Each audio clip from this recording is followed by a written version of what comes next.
Kita lanjutkan kembali pemirsa yang ada di rumah, masih di program Expose Lebih Dekat Lebih Santai. Masih bersama dengan BPKAD Kota Pekalongan, dan kita masih membahas mengenai SPPT PBB elektronik ya.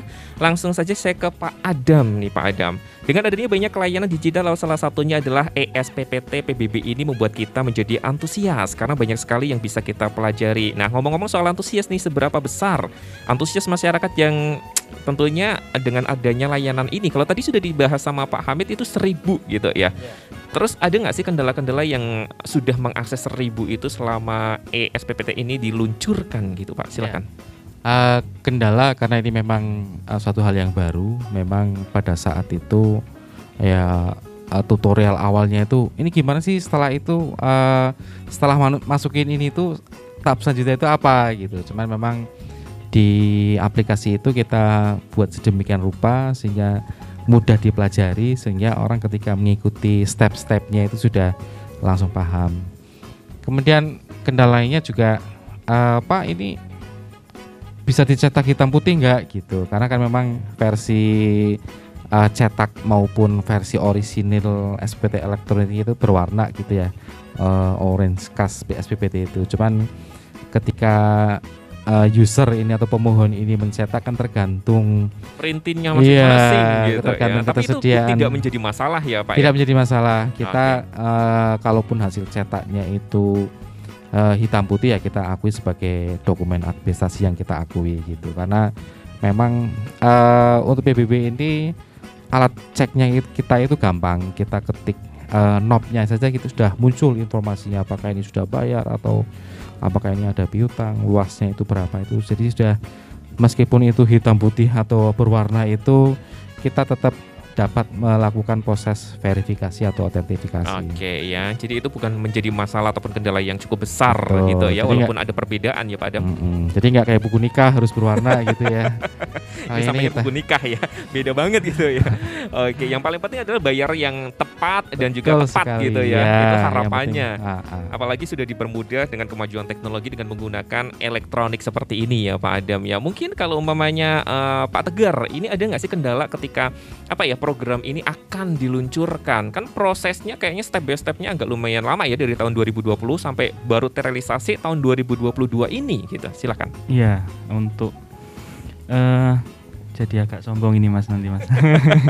Untuk kendala itu kalau menurut saya yang ya kendala pasti ada ya, kendala kecil, tapi kendala yang berarti saya kira kok nggak ada.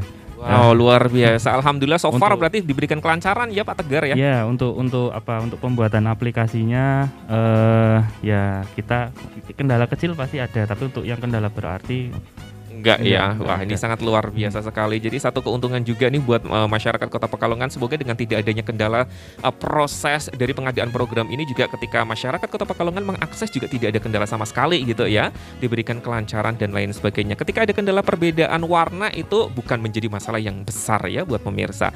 Nah, kita kalau mau berbicara nih mengenai realisasi PBB tahun 2022 ini, Pak Hamid bisa dijelaskan realisasi PBB tahun 2022 ini berapa sih kalau boleh tahu? Silakan. Ya, untuk realisasi PBB tahun ini per hari ini ya sekitar kurang lebih dari target kita 14,250 miliar sudah terrealisasi sampai 750 juta. Itu di bulan ini di Februari. Jadi sebenarnya saat ini SPPT itu masih belum beredar di masyarakat yang cetak. Alhamdulillah kita udah. Karena masuknya kan nanti keluarnya bulan Maret ya. Betul ya. Dengan adanya SPPT elektronik ini sudah ada yang bayar sampai 750 juta. Wow, jadi memang cukup baik ya, bisa dikatakan seperti itu dengan adanya elektronik ini ya Pak Hamid ya. Betul. Karena biasanya belum pada bayar karena baru keluar bulan Maret secara fisik gitu. Namun ini dengan adanya elektronik dan disosialisasikan, masyarakat Kota Pekalongan sudah ada yang ibaratnya tergerak untuk membayar. Betul. Karena masyarakat tuh seperti ini, biasanya mereka tuh mau bayar ketika dapat SPPT-nya. Betul. Itu kadang kendalanya SPPT yang fisik itu datangnya sampai nanti di bulan Juli, Agustus kan itu lama. Dengan elektronik ini ternyata udah sekarang udah banyak yang bayar juga. Wow, bener-bener efektif ya buat pemirsa yang ada di rumah. Nah, kalau tadi kita sudah membahas mengenai realisasi PBB tahun 2022 ini ke Pak Adam ya, target PBB tahun 2022 sendiri berapa sih Pak Adam kalau boleh tahu? Untuk Kota Pekalongan ya? Ya, untuk Kota Pekalongan target 2022 sebesar 14,25 miliar. Dan mudah-mudahan bisa kami capai, Mas Aziz. Tadi tambahan juga mengenai kendala ya, Mas Aziz. Jadi saya itu pernah dihubungi oleh salah satu WP, cerita, Pak ini saya kok nggak bisa ngakses gitu. Coba ketika kita bantu asistensi di kantor juga, oh bisa kok lancar. Ternyata Pak maaf kuota saya habis. Iya. Penting. Lucu ya ini Pak Adam Nggak ya. artinya, Saya dengerin beneran loh Pak pemirsa. nggak artinya manakala ada masyarakat yang terkendala, karena ini memang harus butuh koneksi internet. Yang baik di gitu ya. BPKAD pun kita menyediakan helpdesk ya. Jadi ada Oke.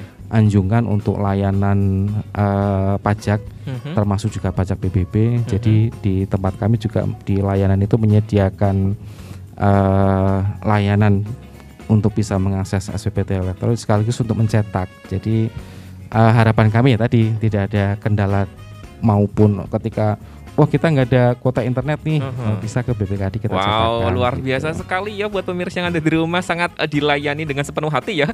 Sampai kota-kota pun disediakan loh ibaratnya ya. Bisa mampir ke tentunya BPKAD buat pemirsa yang ada di rumah untuk mengakses lebih lancar dan gesit gitu ya. Ini sepertinya Mas Tegar dan Pak Hamid kaget juga ya.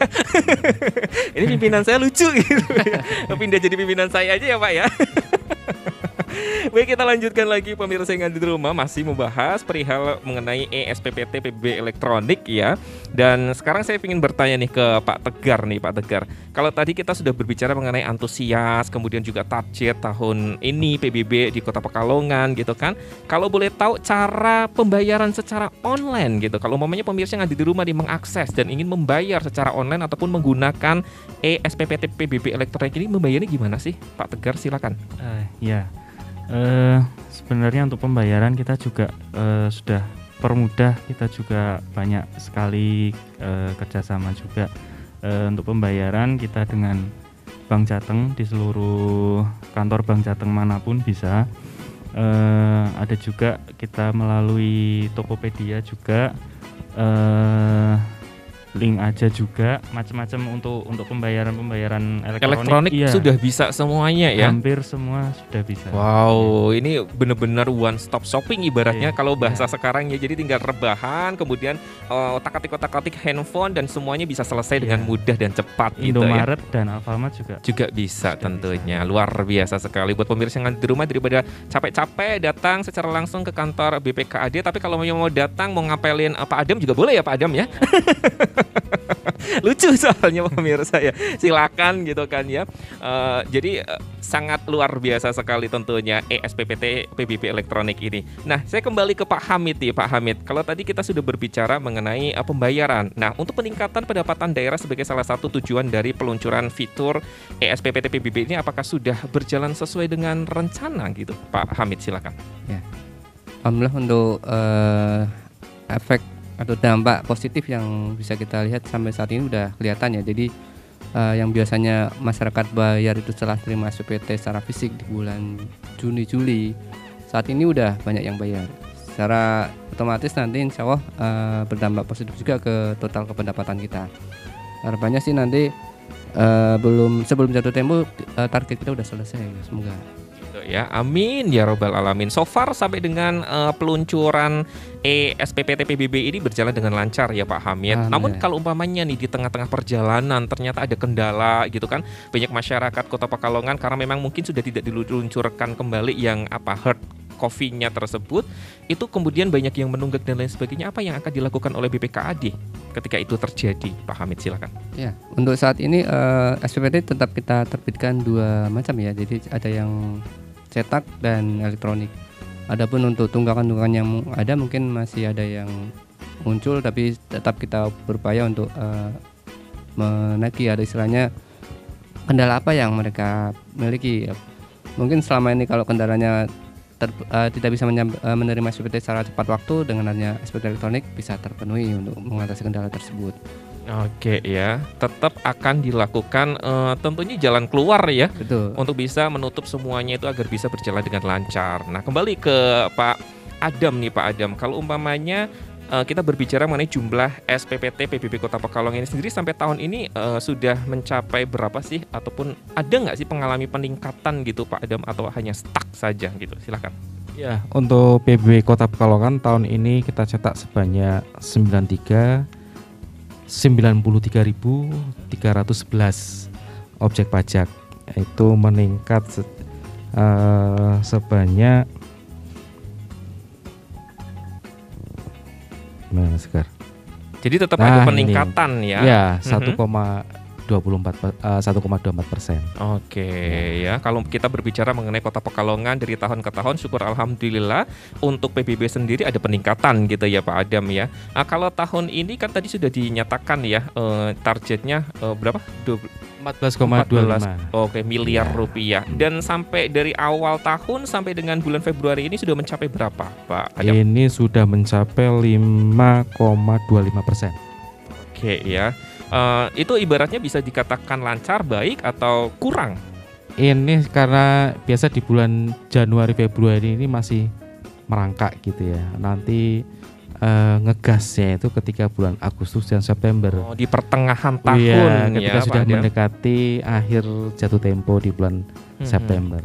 Oke ya, jadi buat pemirsa yang ada di rumah, kalau kita berbicara mengenai capaiannya, biasanya bisa terlihat capaian tersebut baik atau tidaknya di pertengahan tahun gitu ya Pak Adam ya.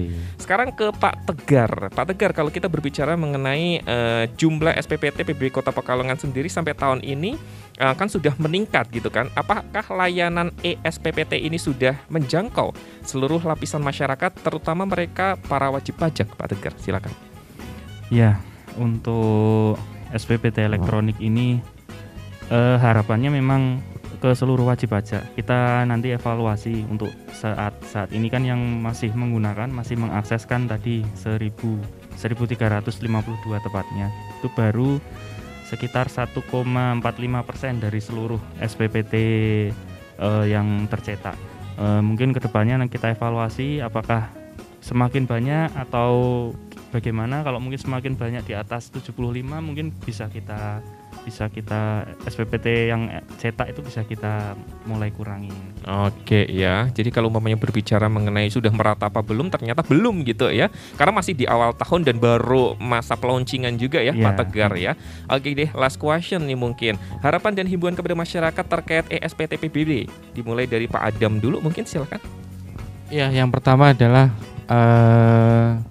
segera dapatkan SPPT PBB Anda, baik melalui SPPT elektronik ataupun yang di kelurahan, karena kita sudah terbitkan dan kita sudah distribusikan kepada masyarakat melalui kelurahan. Yang kedua, segera lakukan pembetulan data apabila di dalam data PBB itu ada beberapa hal yang keliru atau tidak pas. Misalnya nih, semula namanya tuh Kinan dan Aris gitu kan. Kemudian berubah nama menjadi zaman now sekali ya, milenial ya Pak Adam ini ya. Tahu Kinan loh. Saya mau berubah jadi Kinan aja gitu, karena saya sudah bisa dengan Aris gitu. Segera lakukan pembetulan PBB. Sangat memotivasi sekali ya. Kemudian ketika harapannya juga bisa membayar PBB tepat waktu tanpa menunggu tanggal 30 September, karena apabila lewat tanggal 30 September itu dikenakan denda.